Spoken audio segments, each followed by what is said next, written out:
Kerala citizens get ready. നിങ്ങളൊക്കെ അറിയാം എല്ലാവർക്കും ഗൂഗിൾ പേ, മറ്റേ പേ ടി എം, ഫോൺ പേ. മലയാളികൾക്ക് അറിയുന്ന 3 സാധനം അതേ ഉള്ളൂ.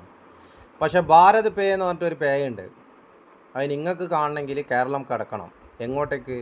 മാംഗ്ലൂർ ഭാഗത്തേക്കല്ല, നോർത്തേൺ ഹിന്ദി സംസാരിക്കുന്ന ഭാഗത്തേക്ക് നടക്കണം. അങ്ങോട്ടേക്ക് കൊങ്കം പോയി അങ്ങോട്ട് പോയി കഴിഞ്ഞാൽ നിങ്ങൾക്ക് ഭാരത് പേ എന്ന് കാണാം. ഇനി മാംഗ്ലൂർ ഉണ്ടോയെന്നറിയില്ല, കാരണം ശ്രദ്ധിച്ചിട്ടില്ല.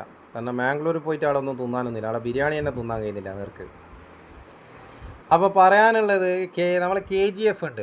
KCB സോളാർ പാനൽ വെച്ചതിന് ശേഷം കുറേ ആൾക്ക് സാധാ ബില്ല് വരുന്നതിനെക്കാട്ടി കൂടുതൽ ബില്ല് വന്നതിന് റൂഫാണെങ്കിൽ എഴുതി കൊടുക്കുകയും ചെയ്ത്. പിന്നെ തലയിട്ടടിച്ച് കാലിട്ടടിച്ചിട്ട് ഒരു കാര്യമില്ല. ഒരിക്കൽ കോൺട്രാക്റ്റ് സൈൻ ചെയ്ത് അത് ക്യാൻസൽ ചെയ്യണമെങ്കിൽ എതിർ പാർട്ടിയും കൂടി തീരുമാനിക്കണം. കാരണം ഫസ്റ്റ് പാർട്ടിയും സെക്കൻഡ് പാർട്ടിയും.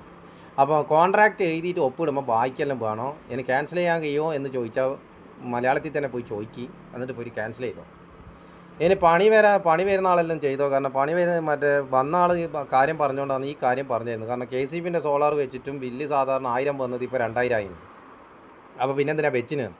അപ്പോൾ ഇന്ത്യൻ സിരീസിന് അതിന് മറുപടിയൊന്നുമില്ല. അപ്പോൾ പറയാനുള്ളത്, Assam power distribution company non RAPDR India Assam എന്നെല്ലാം ഉണ്ട്. ഇന്ത്യ എന്നല്ല എഴുതിനി. അതിൻ്റെ തായിൽ തൊട്ട് കണ്ട Assam power distribution company limited smart prepaid recharge.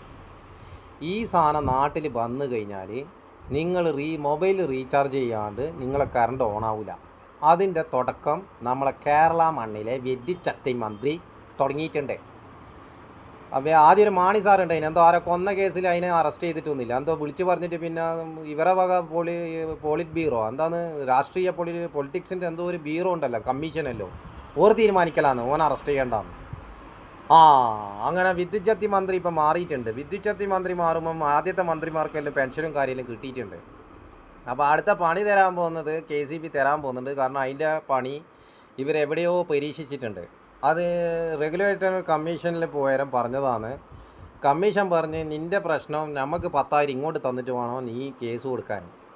നീ എന്നിട്ടേ നമുക്ക് അതിനൊരു തീരുമാനം എടുക്കായോ. അതിനല്ല നീ പറയുന്ന കാര്യങ്ങൾ തന്നെയാണ് ഏറ്റവും നല്ലത്. അതുകൊണ്ട് റെഗുലേറ്ററി കമ്മീഷനിൽ പരാതി തരണ്ട. അതിനാണ് അന്ന് ആ ലെറ്റർ തന്നത്.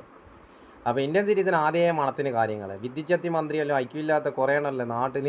ആദ്യം ഇപ്പം ഐക്യം ഉണ്ടോയെന്ന് തന്നെ അറിയില്ല. എന്താ കളിക്കുന്ന ഇവർ LDF, അതിനണക്കായ ഒരു UDF, പിന്നെ അതിനണക്കായ ഒരു SDP, അതിനകണക്കായ ഒരു BJP, അതിനണക്കായ ഒരു RSS.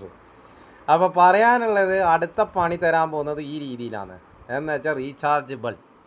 So be careful. Press NOTA.